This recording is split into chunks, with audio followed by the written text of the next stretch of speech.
রাজধানী ঢাকার ধুলো আর গাড়ির হর্নের কোলাহলের মাঝে দাঁড়িয়ে আছেন দুই বৃদ্ধ মানুষ।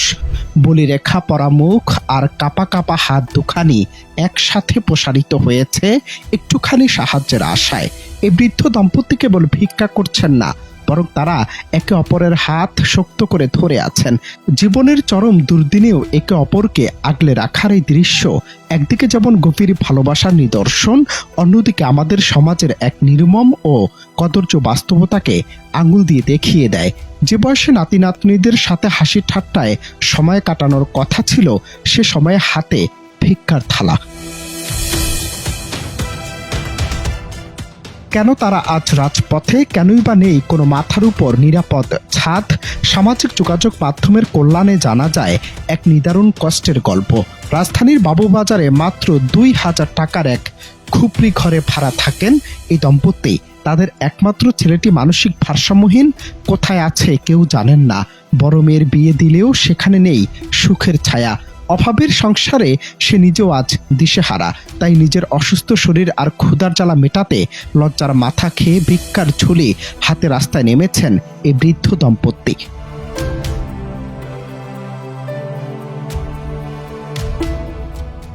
তাদের ভাগ্যের কি নির্মম পরিহাস!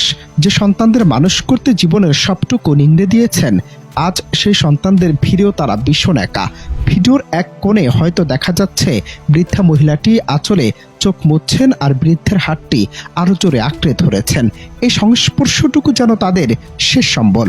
বারবার প্রশ্ন জাগে, আমাদের সমাজকে এতটাই সংবেদনশীলতাহীন হয়ে পড়েছে? কি এমন দূরত্ব তৈরি হলো যে শেষ জীবনে সে বাবা মাকে পথের পাশে দাঁড়াতে হলো? যখন মানুষ সবচেয়ে বেশি আশ্রয়ের প্রয়োজন হয়, তখনই যদি প্রিয়জনরা পাশে না থাকে, তবে তার সবচেয়ে বড় ট্র্যাজেডি আর কিছুই হতে পারে না। এই বয়সে কি তাদের এভাবে থাকার কথা ছিল?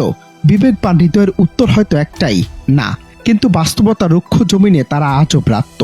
বাবুবাজারের সেই জীর্ণ ভাড়া বাড়ি থেকে প্রতিদিন সকালে বের হয়ে সন্ধ্যা পর্যন্ত মানুষের কাছে হাত পাতা এভাবেই ফুরিয়ে যাচ্ছে তাদের আয়ু।